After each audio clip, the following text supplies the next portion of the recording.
So, Kristin, to play Miss Danvers, because we just have also your comedy in the cinemas in Germany now, and now we can see Rebecca, so completely different roles.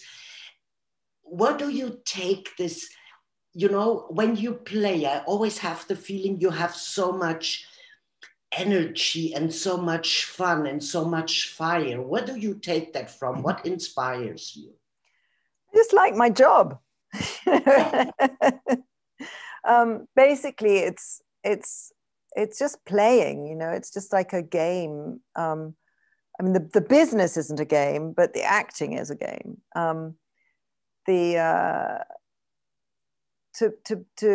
You just have to love a story. I think it's the story that is important. Why is the story still being told? This Rebecca is a novel that was written in the 1930s and written by a woman who's explaining what it's like to be born female. And suddenly this is all really interesting again. People are, a whole new generation of young women are going to be able to watch this film and see, yeah, I get that. I understand that. That is really, really frustrating about their relationships in the world, this very masculine world that we still live in.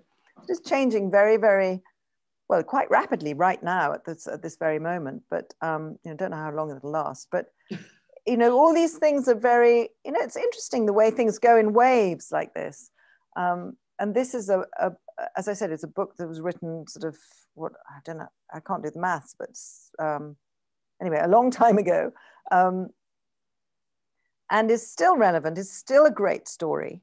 Absolutely. It's a fantastic story about, the ghost that won't go away, about the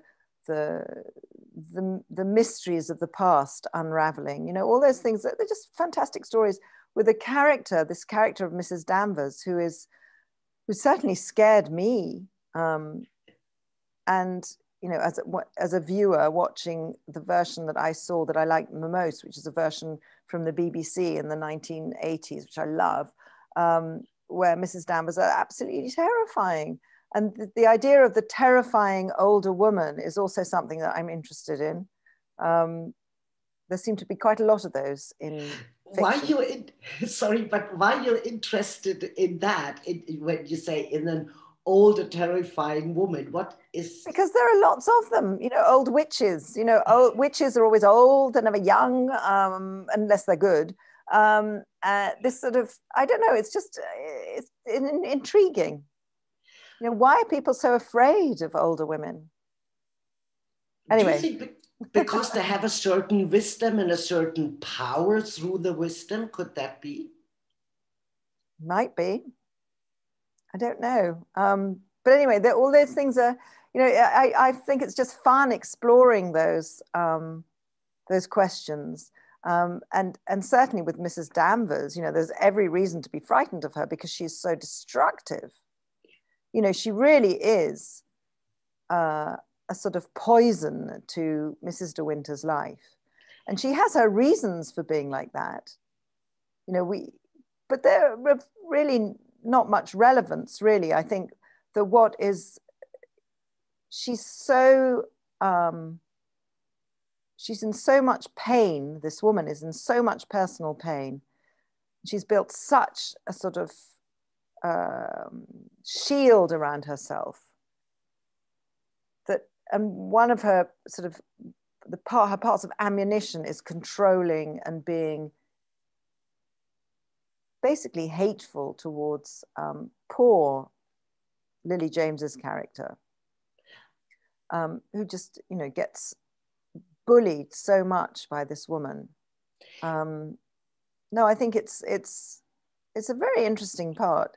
But it is interesting as to why, that's something sometimes when you're doing these interviews, you sort of say things and you think, oh yeah, that is interesting. Have to go home and think about that a bit more. But it also reminded, just where you speak about it, I know I have friends, for example, they had a loss. Let it be a husband, who went away or walked away. And then they get bitter over that. They get bitter over the loss of somebody they really cherished, something they loved, and that rules their whole life, you know. Yeah. And it's a little bit like that, you know. It's that people who hold on to losses, Yes. they get bitter and destructive. Yes, and I think this is definitely the case of Mrs. Danvers, and her the way she keeps the love of her life, who's Rebecca, where the way she keeps her alive is by, you know, worshipping this ghost, keeping her room exactly how it was, keeping her desk exactly how it was, and she thinks she's protecting her. She's protecting Rebecca's existence, but actually she's just protecting herself, because she just wants to keep this little fire burning inside her. Absolutely. I couldn't say it better. Thank you so much, Kristin. Have fun with the interviews. Enjoy your evening. Thank you very much. Thank you. Bye-bye. Bye-bye. Bye.